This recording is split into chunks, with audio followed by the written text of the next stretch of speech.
Hey, good afternoon, everyone. My name is John Ashley. I'm the Director of Athletics at Point Park University and your moderator for today's webinar. Before we get started, I want to thank MOA, the NAIA Rise, ADA, and CCA groups for sponsoring today's webinar.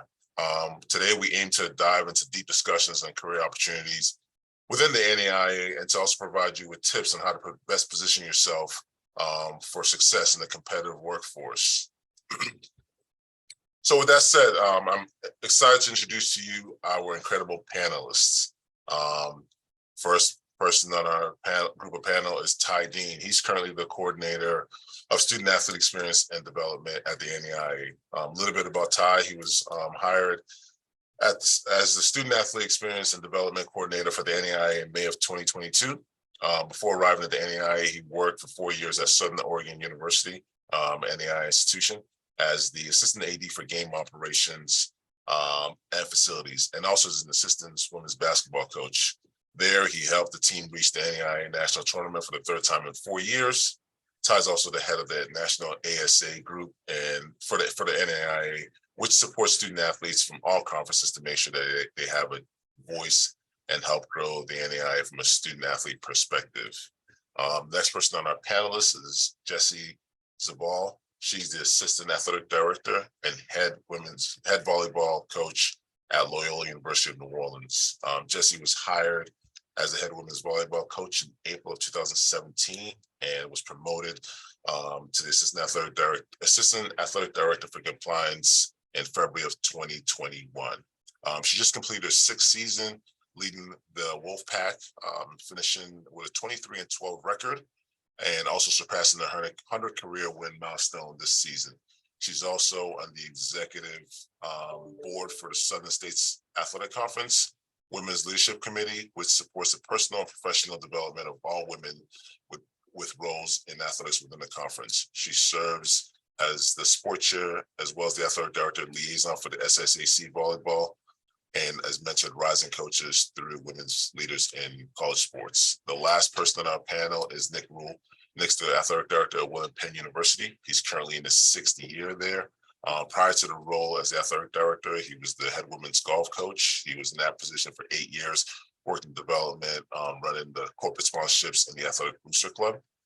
He's also the 3rd vice president of the NAIA Athletic Directors Association, and serves in the National Drug Education and Champions of Character Committees for the NAIA. So I'm happy to be virtually on stage with these esteemed group of panelists and to talk to you and talk to everybody today. All right, so we'll dive right into the questions. I'm going to pose this first question to you, Nick. Please give us a 2-minute synopsis of your career path that has gotten you to where you are today. Yeah, thanks, John, and thanks, MOA, and all the affiliate organizations in the NAIA for putting this on. I was a young, I guess you could call up and comer. I didn't really think of myself as an up and comer, but I was coaching women's golf team, and we had some successful times. And I started thinking, gosh, what do I want to do? I was working at Muscatine doing international public relations and part-time women's golf coach, and just trying to figure out what my future was. I think I was 23 or 24 years old. And I remember the CEO of Muscatine came to me and said, what do you want to do in your life? We want to support you. And I said, I want to be an athletic director. And I felt, at the time, I was just like, I think I can do this. And I look back and I'm glad I was naive in a sense, because I think you got to be a little bit, you got to dream a little bit if you want to be in something like this. And so, he said, you got to understand where you are at now and where you want to be. And then you got to map a pathway out on how to get there. So one of the first things I did was, I just went and researched, created a spreadsheet of, well over 100 athletic directors at all different levels, and figured out, okay, what do they have that I don't have? And so I had data and realized, okay, there's things that I'm deficient in. And then I saw, well, there's maybe some opportunities that I can bring to the table that can make me unique and niche. So I started to kind of develop out what my niche was. And so I realized I needed some board experience. So I ran for the school board in town and got, elected to that, and realized I needed to fundraising experience. So I moved over to William Penn and became a development officer and ran our corporate sponsorship program. And I realized I needed more administrative experience. So I just came to our AD all the time prior, and just asked if I could do anything and everything. And probably was a little bit annoying about it, but I just wanted to help, and I wasn't asking for money. I just wanted to get experience. And so along those lines, and 6 years later, I was 29, and our position opened up a few years earlier than we anticipated. Our AD decided to retire a few years earlier, and and fortunately I had put things together to be able to tell my story. Although I hadn't been an AD before, everything was kind of, how do I tell my story and put together a story that's going to be impactful? And so that was essentially my path. It was very developmental, very much investing in myself and betting on myself, but also, being confident that, I knew what I needed to do in order to get there. And part of that was education. I got a few master's degrees and such. So that's a quick path. Thanks a lot for that, Nick. Nick's talking about when he's 23 and 24. You still look 23 and 24 right now. Appreciate that, John. You're my favorite guy, man. No worries. Jesse, I'm going to pose the same question to you. You serve in a dual role, basically, as a head volleyball coach. Plus, you also wear a hat on the administration side. Please just give us a 2-minute synopsis on your career path and how you've gotten to where you are today. Absolutely. Thanks, John. And good afternoon, everybody. Thanks for being here. My path is a little strange. I think we all kind of have this crazy wave in athletics of how we got to where we are today. But it really started with a desire to be an elementary school teacher, which today I feel crazy for even thinking that I wanted to do that. But just in my way through college, playing college volleyball, and then later coaching collegiately at my alma mater, I think all of that just led me into leadership positions that I didn't even really realize were leadership positions or opportunities to build my leadership skills. I was getting into the phase of moving into a head coaching job, and at the time thought I was crazy for wanting to do that, and was really resistant to it. So I ended up actually going back to school to get back into education, and got my master's in human development counseling. I ended up working as a high school counselor in Metro Nashville Public Schools for a couple of years with that degree. And I am very grateful for that degree today, now coaching volleyball at the college level and working in administration. I think having that background and that mental health support has been really an integral part of my development as an administrator. And then even through the process of coaching volleyball here at Loyola New Orleans for the first 3 or 4 years, when I didn't truly have any administrative duties, I still didn't know at that point that I wanted to be an AD or even an assistant AD. Nick had a revelation one day that that's what he wanted to do, and I kind of just was ushered into it in some sense. I was handed the eligibility and compliance role kind of as another duty as assigned. And as that role grew, and as my responsibilities grew from my supervisor, my superior, Brett Simpson, and as he entrusted me with more responsibilities, I was promoted into that assistant AD position. And he continues to give me opportunities to grow and learn, to possibly move into an athletic director role in the future. That is still up in the air, so we'll see. Sounds good. Thanks a lot. Your AD, Brett's a very smart man. I would have given you the eligibility and compliance too. Take that, run with that. Thanks, John. Ty, you're next. Please, same question to you. A 2-minute synopsis on how you got to where you are right now. Got you. So the way that I got to where I got at this moment is first off is there's a head coach named Craig Howard who coached football at Southern Oregon University that helped me get to where I was at Southern Oregon. I went to junior college out of high school and kind of started forgetting about football, and he recruited me out of high school and kept on me about coming to Southern Oregon. And once I actually got there, originally I was going for pre-med, and then I took organic chemistry, and that went downhill really fast because I was not prepared for that class at all. And then after that, I was kind of on a whirlwind of, what do I want to really do with myself in my career, and where do I think I'd make the most of what I'm capable of. And then I kind of thought about being a teacher, and then kind of thought about being a firefighter. And then one day I went to one of my mentors' office and sat down and talked to him, and we just kind of decided that, what better for me to be a part of than sports, because of the way that I can, I get along with people and my understanding of playing football at Southern Oregon University.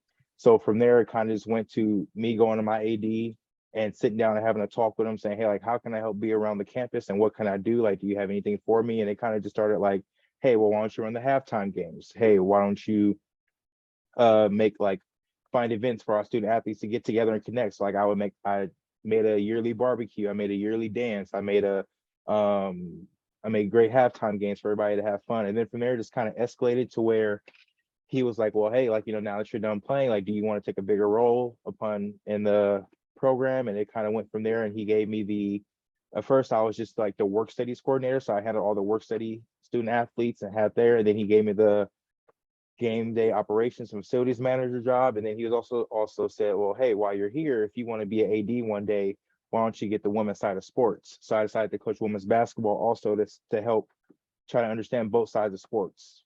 And then from there, last year I was a part of the NAIA Rise Committee that my AD, my commissioner, and Paige, that's also on here, helped me get to. It was a part of a great day at the NAIA Rise Committee, and it was really cool to see what really happens behind the scenes. Not, because as a student athlete, you don't really know what actually happens at the NAIA, the headquarters, and things along those lines. So it was actually really cool to be a part of that. And about a month later, they had a job open up, and thankfully I had made some connections and met some people with Paige, and I got to introduce myself to Chesney also, who's one of my bosses here, and apply for the job, and I was able to get it, thankfully. It's good. It's a good story. Definitely a good story. I'm gonna get to the second question. I'll pose that to you first, Jesse. What is your why for what you do? Yeah, so I think the NAIA's focus on, high level student athlete experience really echoes my collegiate experience. And I put a big focus on being able to provide that for our student athletes, both, specifically with my volleyball players, but with our athletes as a whole within our department. I was able to compete at a really high level and have connection and community around me. And I think those tenets really helped me become who I am today and put me in the positions that I am today. And it's an incredible honor just to be a small part of our student athletes' lives. And I think it always comes back to them. What are we able to do to enhance that student athlete experience, whether that's on the very sports specific side, whether it's on the social college life experience side, or whether that's on the mental health side, whatever it might be. A lot of it always comes back to them. I enjoy being able to create those connections, and it's one of the reasons that I went into counseling, because I enjoyed that connection part of working with students. And this has been a fantastic meshing of those two things, being able to connect individually, but then also in small groups, and then also be able to use sport to develop these young people into really cool humans that go out into the world and do really good things. Perfect. Ty, let me go to you with that same question. What is your why for what you do? So I grew up in Inglewood, California, and where I kind of grew up at it's a lot of kids don't understand that there's more to life than sports and whatever else is put out there on social media. So for my why is student athletes out there who don't understand that there's more to life than just sports. Like I want to help student athletes understand that if someone gives you a pathway to take it, like for me, I didn't understand growing up that there was more out there than just football, just basketball, or a music career, anything like that. And then being able to go to college and get the opportunities that I was presented, I was able to see like, hey, like I can go, and I got myself to NAIA and found that there are way more jobs out there than I ever knew about. So so for me, my why is trying to help student athletes out there who don't necessarily know what else is out there for them, whether that's giving them advice, giving them direction, just trying to help them find themselves and help them do what they're best at. Because sometimes they don't even understand, like, hey, like, how can I make my strengths work in the world? And like for me, being a student athlete experience and development coordinator here at the NAIA, that's right up my alley. I get to work for the student athletes with the student athletes to help them grow. Yeah, that's perfect. Nick. Your Yeah, why. I mean, the why behind, obviously all of us, we're gonna talk about student athletes and such. And when I was a coach, it was always about, one of the things I just loved is seeing someone when they come in and then just pouring in them as much as I can. And then 4 years later, seeing how they come out. When I became an administrator, especially in this role, I realized that I don't necessarily get to connect with the student athletes as much. And I struggle with that a little bit at the start because, I'm not directly impacting their lives. But I can indirectly through hiring the right staff, but also pouring into them. And so, one of the things that just my why behind even today is just, again, seeing where someone is today and then figuring out how to get them to where a place in their professional career that they didn't even think was possible, or maybe they didn't even see when they came in. And you do that by, just pouring into them, giving back, supporting them, believing them, giving them that proper feedback and guidance. And so what we really try to do here is we try to define winning, right? We're all going to go through winning, and you're going to have on all of our conference websites and all of our websites, just the wins and losses. But what we try to do is redefine what winning means. And I'm a big believer, and we try to build this into our staff, that if we win at all the little things, we're going to win on the field of play and such. And so we try to identify what are those little things that we need to win at every single day. And those are, that could be a multitude of different things. So my why is trying to figure out, I tend to get into the visionary mindset a little bit. It's just like, where are we at now? Where do we want to be? How do we get there? But sometimes we may not even know where we want to be.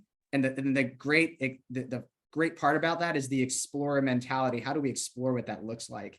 And so you always got to have a sense of curiosity. So my why is, how do we get to be something that we didn't think was imaginable 5 or 6 years ago? Makes a lot of sense. All right, let's get to the third question. And this is a very important one. I think a lot of our listeners will get a lot out of this, and I'll go to you first, Ty. How does one get their foot in the door? I mean, a lot of you guys have talked about this already in some of your questions, but just kind of go a little bit more in depth, and how does one go about getting their foot in that door? First off, I would say consistency is key.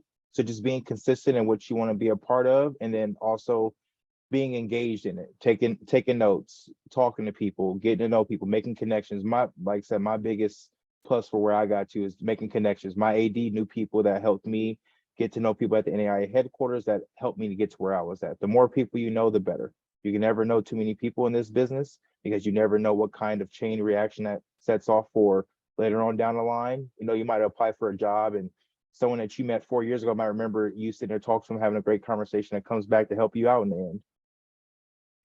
And also going along with that, I would think another thing to get your foot in the door is being nice and kind to people. Like I say, you never know who's going to be the one that's signing the papers for you to get that job at the end of the day. So be nice to everybody. Everyone's different. Everyone has different beliefs and stuff like that, which is fine.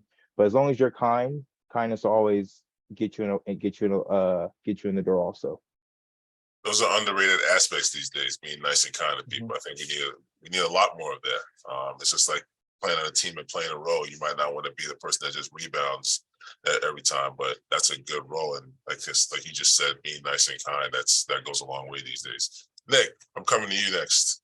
Yeah, I love it. So first off, we have great people on this call, right? And like opening doors in so many different ways. You might be looking to open your door to get into a higher level administrative position. It might be opening a door to get into a committee. We have you probably have someone on your campus that you think that has some type of influence and such. And for me, I see Jason on here. Jason's been big for me, and Chesney. Like, I can't say enough great things about Chesney. Just like talking to those folks and building relationships with them. You got a great guy like Darnell on here, and John and I and such. But at the end of the day, you got to show some initiative, right? You got to step up and show some initiative. We're all super busy, right? Everyone in this industry, doesn't matter what position you're in, is super busy. But on the flip side of that, as I kind of go back to my why, like, I am looking for people on our campus, especially from underrepresented populations, to be able to pour into them and open doors, right? Like, my job is like, I'm going down the road and it's a 2-lane road, and I'm clearing out every single obstacle that's out there for those folks. I want to do that, but I want to know that you want that, right? And so, like, that initiative is so key, and offering that help coming in, offering help. And sometimes you're not doing it for money at the start. So like, hey, like Ty, he talked about with his AD, running game days and such. I did the same thing when I was a golf coach here. It's just like, how can I help? And all of a sudden, then you prove your value. And it's like, okay, well, we need this, and then we need this. And all of a sudden, on our campus, I was a golf coach and negotiating our Nike contract, like not in my job duties, but just putting yourself out there and then asking for insight, and just showing them that you're curious and you have a growth mindset. But I'm telling you, like, we want to help people, right? That's part of, we do it, like, as an athletic director, and some of the stuff we deal with, and we deal with some crap at times, like the real part is the energy that comes is like how, people like Madison Lance on our campus, people like Bailey Rhymes, Alicia Rabideau, people that I feel like I'm really, really close to. They're part of my inner circle that we've invested in here and given everything to, but they came and asked questions. I might have an opening conversation, like, what do you want to do in your life? Right. But be ready to tell your story, right? And be engaging about it, and make sure that when that door is open, that you fling it open and then make it the most out of that opportunity. But you gotta want to show that initiative, and you got to show those folks that you want. And trust me, like, one of the things that I think is one of the biggest mistakes among people that are coming up and comers, emerging leaders in this world, is that I don't want to bother him or her. Like, they're really busy. Yeah, like, we're all busy. Like, our SID's busy. Like, but I want to help you, right? So don't not have the conversation. And so that's what I would say, is just like, if you have interest, go talk to the person that can open doors for you, and then let them know what your story is and what your path and what you want to be, so they can just pour back into you, because we all are here because someone did that for us. Definitely, that's true. Jesse, you're next. Yeah, I mean, it's pretty much an echo of what Ty and Nick said of, networking and getting involved. Get to know the leaders at your institution, within your conference, get involved with committees, task forces. There's so many opportunities to just be at the table, and so many different tables that require nothing but an ask of, hey, how can I help? Or, hey, how can I be involved in this? Or just learn more about it. The Governance Academy that both Ty and I attended last year was phenomenal. It was, a one-day thing, but we learned a ton about, like Ty said, some stuff that you don't even really know, even as a coach, you don't really get your ears and eyes on until you're really in more of that administrative role. And even then it kind of, spurred some other thoughts in my head, and some things that I needed to get involved in order to increase, my value as an administrator. So make sure you're asking the questions, make sure you're engaging with those that are around you. Like Nick said, we're all busy, but we all want to help. I highly doubt that any of us are in this because we're not people. Like, we want to help people. And we want to be connected to people. We want community. And that's a lot of the reason why we're involved in athletics in the first place. So trust that it may not be immediate help, but we will be there to help as much as we can. Thank you for that. Moving to our next question. Question is, what skills do you believe are the most important to have longevity in athletic administration? Jesse, I'm gonna start off with you with that one. So mine might be very, off brand of like business oriented and things like that, but these are more on brand for me. And my first thing that I put immediately was empathy. It's a huge characteristic and skill to have, especially in the world that we live in today. Just needing the ability to sit with the person that's in front of us, or the couple of people, or the team, the coach, the coaching staff that's in front of us. And then plasticity or flexibility. I think being able to grow and move with the times. I hate to use the phrase kids these days, because I feel like I'm still pretty hip to what's going on, but it's a different world, and we have to really be open and willing to kind of move with the ebbs and flows of this world, and be able to meet our student athletes and our coaching staff where they are. And I think those two things in athletic administration are huge. So, thank you. Was that word was plasticity? Plasticity, flexibility. Oh man, I'm keeping that one. That one's going in here. I got a new one. I'm keeping that one. I'm keeping that one. Ty, you're next. So one that was already said that Jesse said was empathy. I think empathy is huge in today's world of sports, definitely with the younger generation now and the way social media is set up, mental health is going. It is huge. Like we need to make sure we understand them and where they're coming from also to get the best out of them. It's our jobs as coaches, leaders, to get the best out of them and understand their situation. Along with that, I think it's open-mindedness. Keeping an open mind when you're interacting with athletes, programs, coaches is humongous because everyone is different. Everyone thinks differently. Everyone sees everything different. So we have to keep an open mind in what we do with our programs, with these student athletes, membership, sponsorships, whatever's going on out there. Because if we keep a closed mind, you'll never grow. And again, like another skill is to keep growing. Never get content where you're at. Never get complacent with what you think you know or think you know everything, because you don't know everything. And like for me, I'm only 26, so I still have so much to learn in this world and figure out from whether people older than me or people younger than me. Everyone has a different thought process that can help me grow. Thank you. Nick, what about you? Anything to add to that?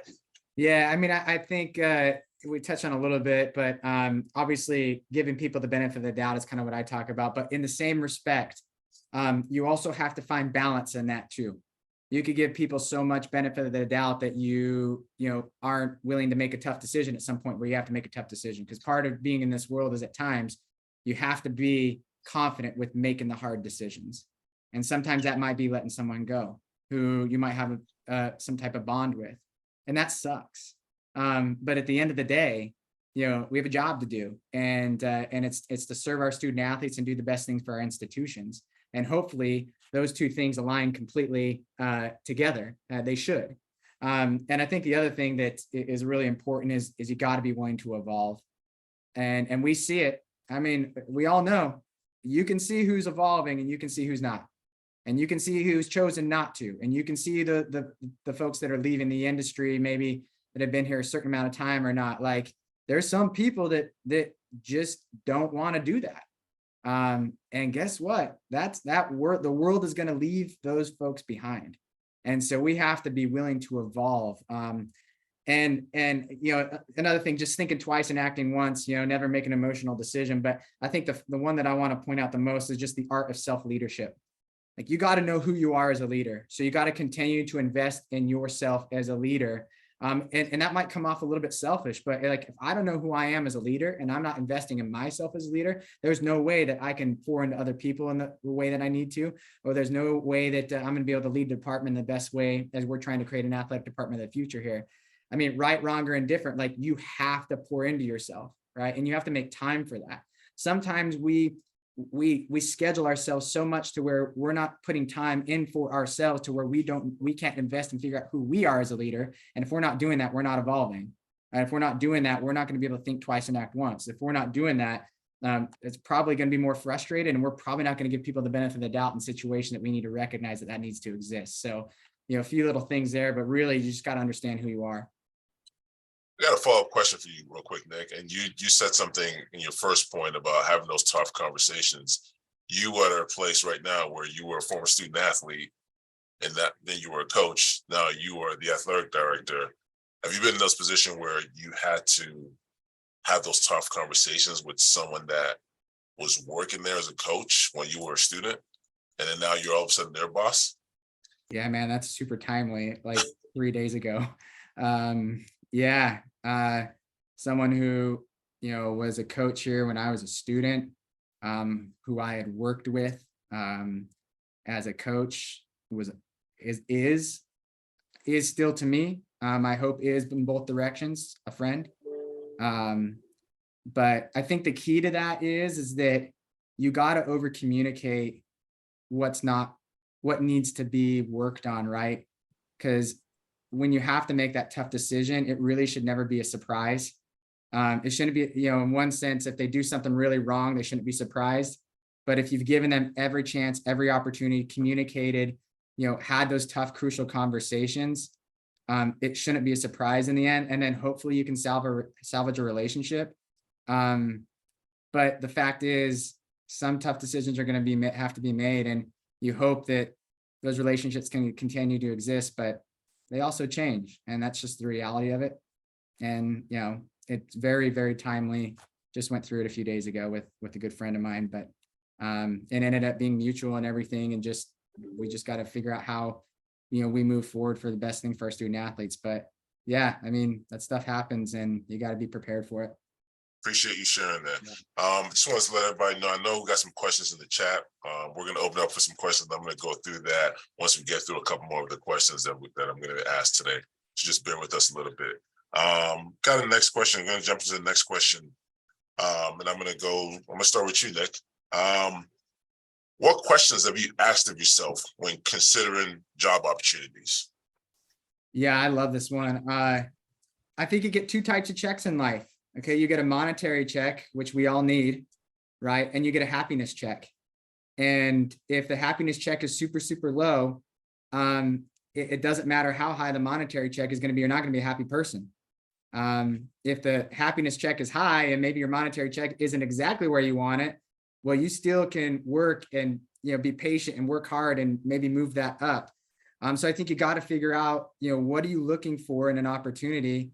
And I think sometimes in the world we get really caught up on the dollar signs and such. And there's maybe people that make a move for a dollar sign, and then a few years later, like, gosh, I wish I wouldn't have done that.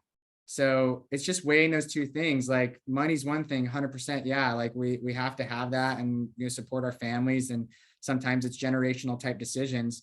But the other part is, like, are you excited when you wake up in the day every morning? Do you feel like you can go and make a difference in people's lives? Is that structure there? Is that set up for you? And these are just things you got to think about. Like, can I be happy here? I mean, we all talk about mental health, right? Again, it goes back to the self-leadership comment. Sometimes we're so worried about everyone else and such. We got to check ourselves too, and make sure we're good, and make sure we're putting ourselves in a situation that's going to be the right situation. And it might be, some amazing job and opportunity, but if your gut says, I don't know about this, you might want to really think deeply about it, because sometimes it's not all it's cracked up to be, when sometimes the grass isn't always greener somewhere else. So it's just figuring out what makes you happy, and understanding that that's a paycheck too. Thank you. I like that. Monetary check and happiness check. That's good. Good gems right there. Ty, we're going to go to you with that question. So first question I ask myself is, can I be myself in this job? Can I see myself going to this job every day and being Ty Dean, who I've grown to become? And if I have to question that to an extent where I'm like, I don't know if I could be, that's one thing. And then also another thing that I would say is, our question is, does this job fit what I want to do? Is this, and I understand there is a fine line between, hey, sometimes you got to do things, do jobs because you need to learn that aspect of the job. And sometimes you may not need to. And I understand that is something that we all have to deal with. But if it's a job that I feel like, if I go here and do this, like, I'm not going to give my all. And then I'm failing not only myself, I'm failing that university, those student athletes, the people who believed in me, the people who did everything they could for me to get to this position. And I owe it to more than myself. I owe it to them also to be able to give them something to brag about, something to be proud of. And if I go to a job where I'm not happy, I'm not giving my all I'm doing is wasting everybody's time. Thank you. Jesse, you guys going to add to that? Pretty much on the same page with Nick. My two questions that I had kind of prepared were, will I be happy, and what can they offer me? I think beyond even the monetary part of it, thinking about other benefits or things that you can negotiate that we don't always think of, when we're getting that first or that next kind of big job. When we think about continuing education with tuition remission or time off, working from home, professional development opportunities that are paid for by the school. Those are things that I've really leaned in on. And again, Brett has been such a champion of just supporting all of those things for me, and just being able to provide opportunities for me to develop as a professional. But those are things that I think don't get talked about enough when teaching preparation for interviews or even for moving into a job. Of these are ways that you can be paid in a sense, that go beyond that monetary level. But totally agree with Nick. If you're really happy in that space, there's going to be a little more room in your heart to navigate around maybe that lesser pay, and even be able to do some other things outside of this space and this job to, add to that salary or add to, that income. So those are my two big questions. Yeah. Since Ty, I'm going to go with you to the next question. Since you've had the experience of working at an NAIA institution on campus, and now you're working at the NAIA, I'm going to start with you with this question.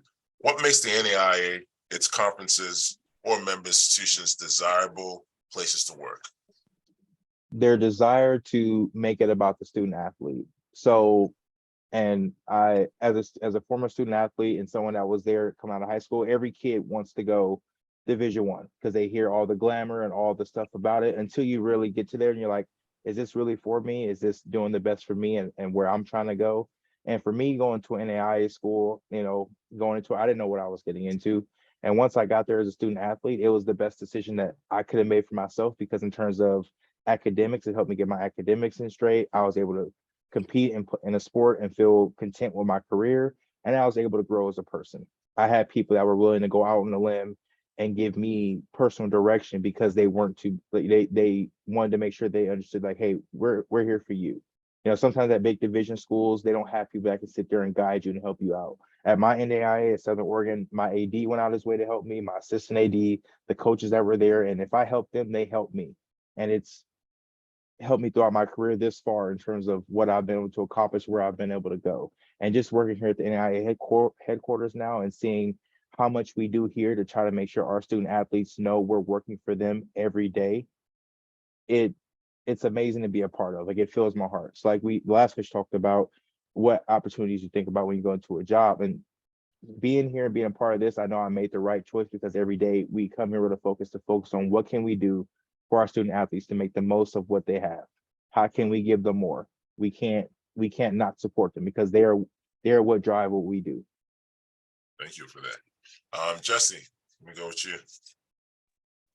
Yeah, I kind of alluded to this earlier, but I really think that at our institutions we are, we care for people first, whether that's for our student athletes or for our staff.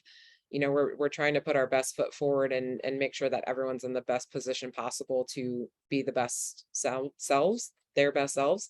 And speaking specifically with Loyola, every time we have that next hire, that's what we're looking for.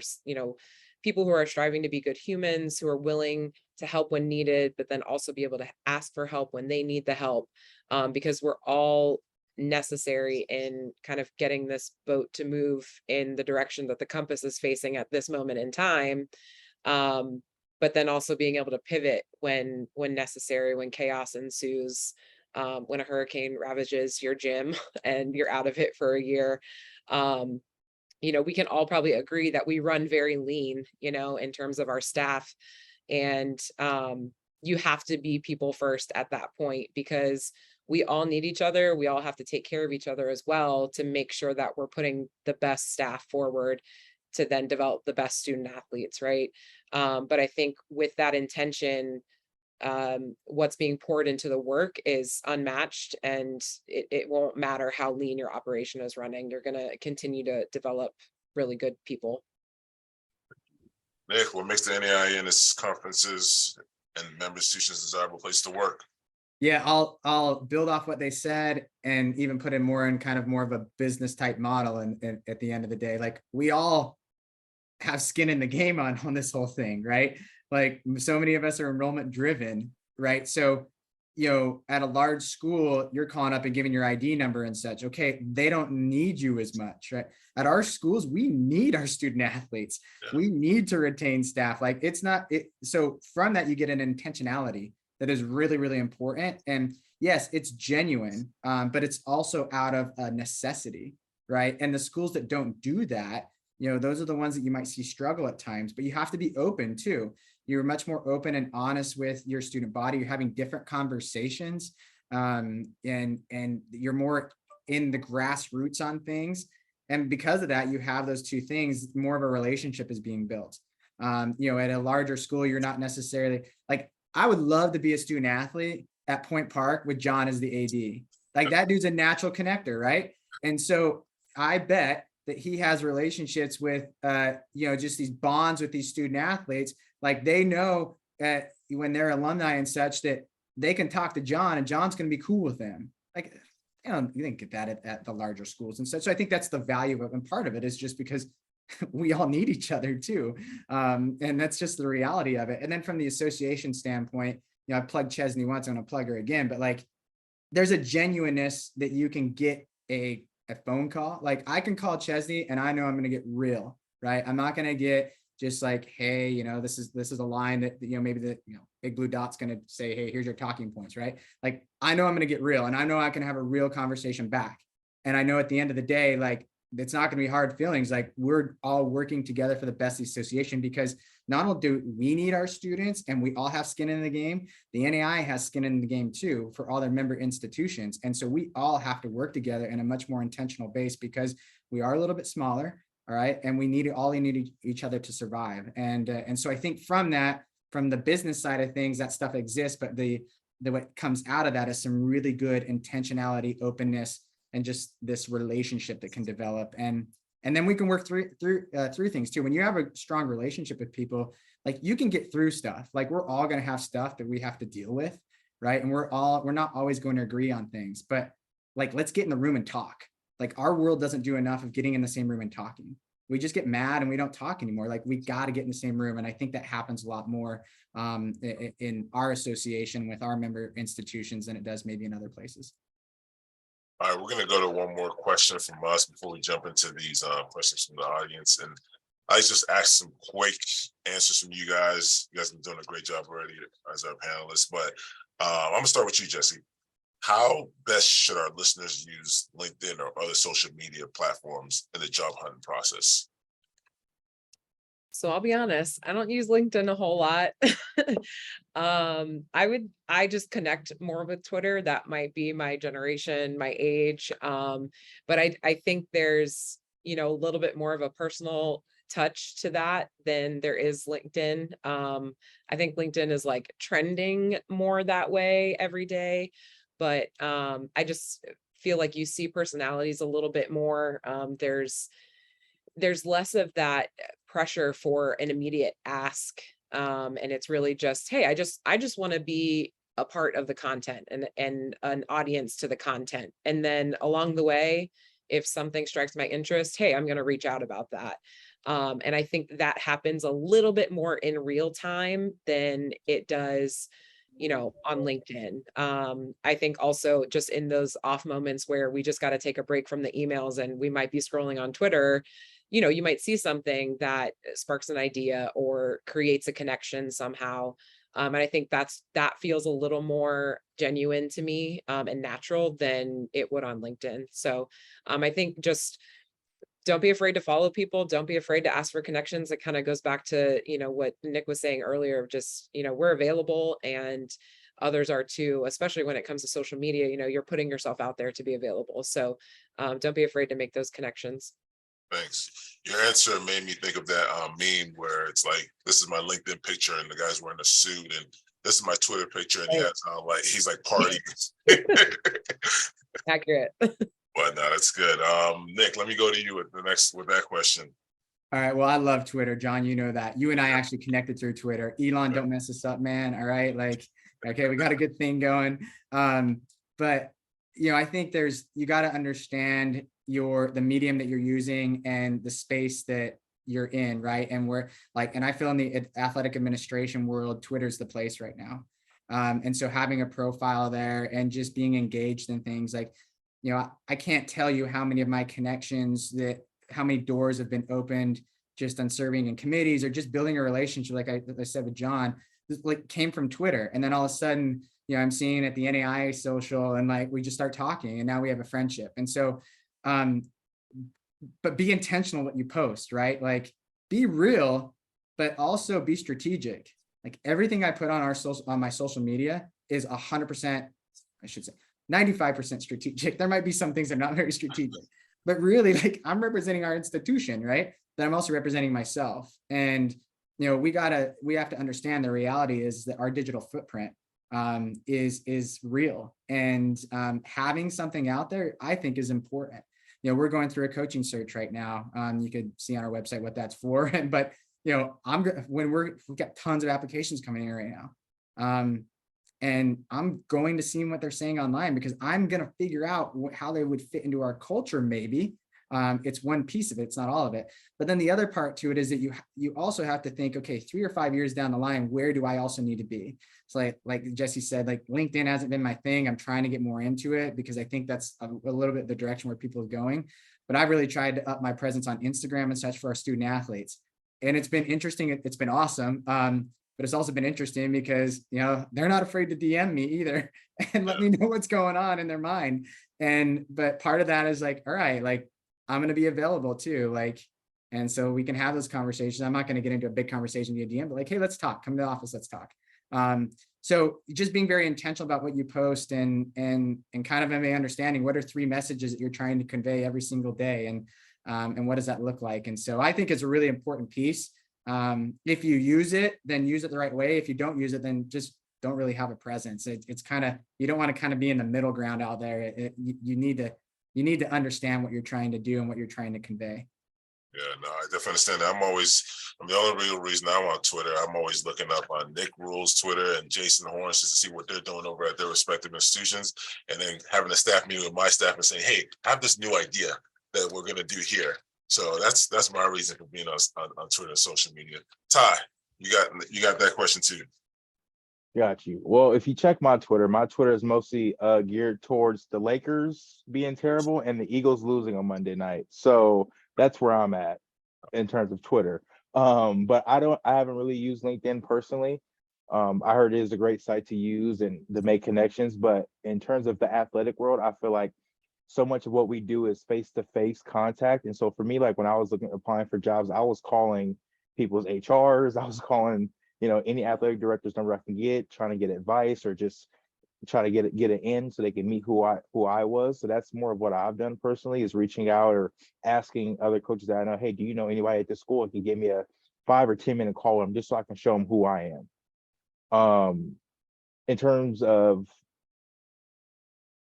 a new social media platform that a lot of people are starting to use that's helping out is there are a bunch of people on TikTok making like athletic accounts that help them push out, hey, this is our athletic site, this is what we need, this is what we do. And that's been very huge. I haven't got on that yet either, but I've seen a lot of that on TikTok and Twitter. So it's good. Jason Horn's actually on here. I want to ask him about LinkedIn and hiring. You have anything to add, Jason? Yeah, so thanks, John. But for me, and the thing that people have to realize is LinkedIn is for business.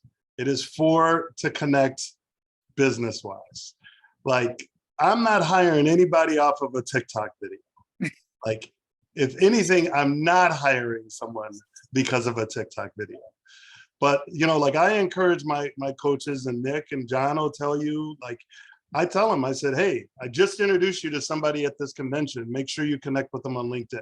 Mm-hmm. And so it's one of those things that sometimes I may not know you, but LinkedIn tells me who I know who knows you, and I may reach out to them and ask them a question.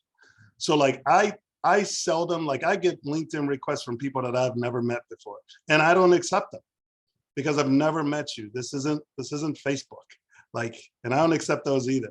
But I will tell you that as a resource, it's not, you remember, you're trying to reach the people who are doing the hiring.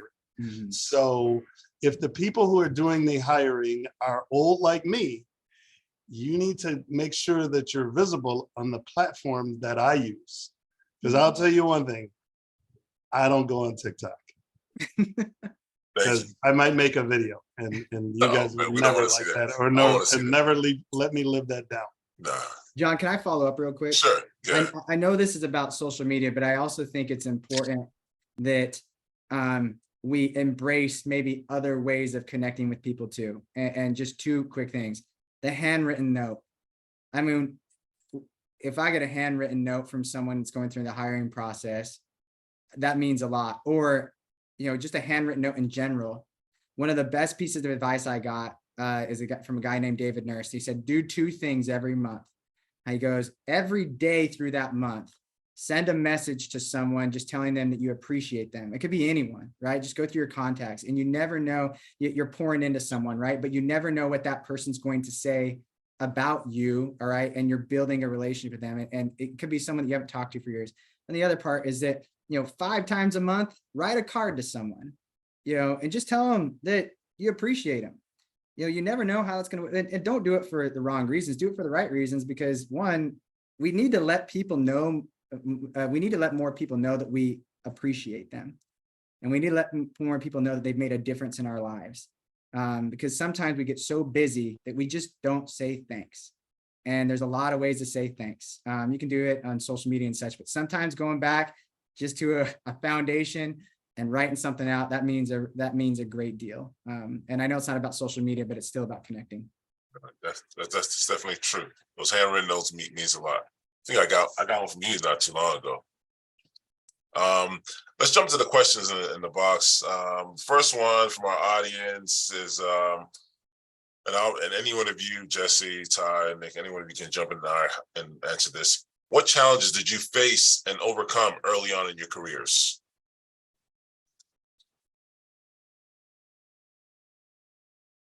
All right, you guys don't want to answer, I'm gonna pick on you. Jesse. Nick already unmuted, he can go. I think early on, I mentioned I was 29.